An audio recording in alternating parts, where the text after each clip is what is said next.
Netherlands is leading in all these things. And I'm closely working with Netherlands for the last 2-3 years. And one of the projects I'm implementing in my constituency also solid waste management. We are doing working on water management also. I think Netherlands has an experience in everything. Say it water, say it solids, say it liquid, STP, ETPs. Only thing is with the government, how Netherlands government is working.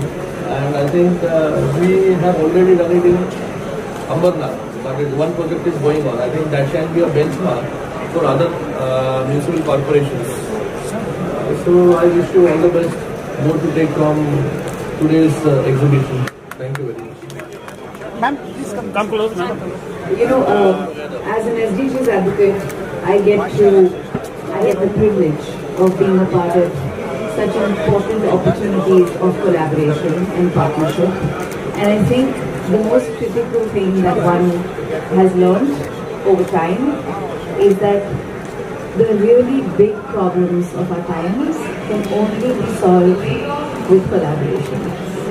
And these are the kinds of collaborations that we hear about, and there are more and more examples of such collaborations that are emerging.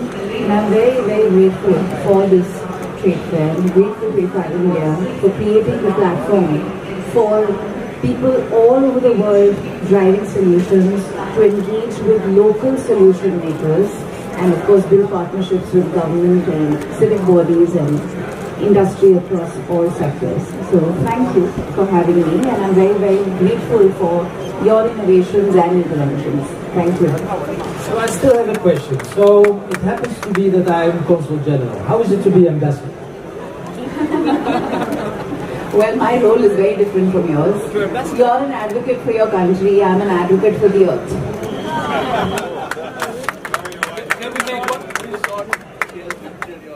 प्रोत्साहन मिलती है जब मैं ऐसे trade exhibits पे आती हूँ, क्योंकि IFAD जो कर रहा है वो हम सब तक सॉल्यूशंस लेकर आ रहा है। हम सब जानते हैं कि वेस्ट और पानी को लेकर बहुत क्राइसिस है, और जितने भी सॉल्यूशंस और इनोवेशंस हम तक पहुँचेंगी उतना ही अच्छा होगा।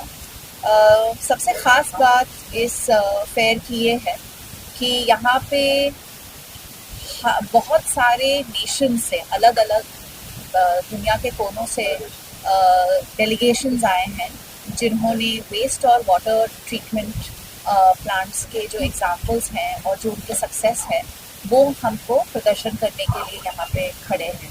तो उससे क्या होता है, पार्टनरशिप्स बनती है, कोलैबोरेशन। और मेरी उम्मीद यही है कि civic bodies, government, politicians, industries सब इन सॉल्यूशंस को अपनाएं और उनको इम्प्लीमेंट करें, ताकि आप और मैं और हमारे बच्चे स्वच्छ पानी, स्वच्छ हवा और स्वच्छ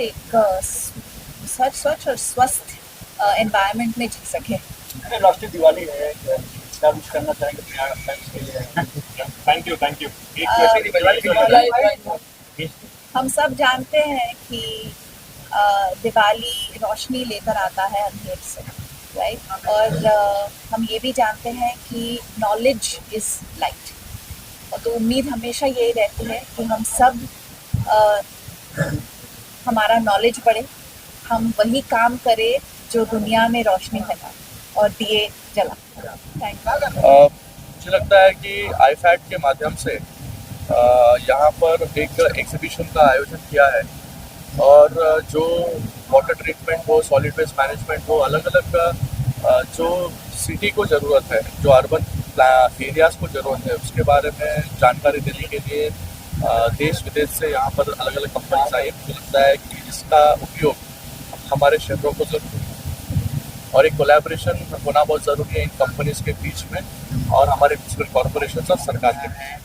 कई सेलिब्रिटी भी आए थे, उद्घाटन हुआ है, क्या मैसेज देना चाहेंगे इस प्लेटफॉर्म पर? देखिए, IFAD एक ऐसी एग्जीबिशन है जो इंडिया की सबसे बड़ी एग्जीबिशन है water, waste water, solid waste management के लिए। इस साल हम लोग इलेक्ट्रॉनिक्स वेस्ट के ऊपर भी हमने काफ़ी नई अनाउंसमेंट्स किए हैं यहाँ पे। The honourable member of parliament was here, mister Shinde, जो इस सेक्टर को लेकर के बहुत पैशनेट हैं। UN एम्बेसडर डिया Mirza was also here, she is still here inside. तो इस एग्जीबिशन का एक ही पर्पस है, ये एक ही प्रॉब्लम सॉल्व कर रही है, वो है सस्टेनेबिलिटी से रिलेटेड, कि जितनी हमारी पानी से रिलेटेड, अर्थ से रिलेटेड, सॉलिड वेस्ट से रिलेटेड, ये जो छोटी छोटी चीज़ें हैं, जैसे जो गार्बेज कलेक्शन है उसमें से वेट गार्बेज और सॉलिड गार्बेज को अलग करना, उसका अलग डिस्पोजल करना, ये बड़ी फंडामेंटल सी प्रॉब्लम्स हैं जिनको हमें फिक्स करना है। और आई थिंक अभी पिछले कई सालों से इफाट हो रहा है यहाँ पे, और हर एक एडिशन में हम इस अवेयरनेस को बढ़ाते हैं कि ये जो टॉपिक है, चाहे एग्जीबिशन बेशक से बॉम्बे में हो रही है, लेकिन यहाँ पे 30 से ज़्यादा कंट्री से लोग आए हैं। हर एक टेक्नोलॉजी जिससे इंडिया की एनवायरमेंटल इश्यूज़ को हम सॉल्व कर सकते हैं, वो सब डिस्प्ले पे हैं।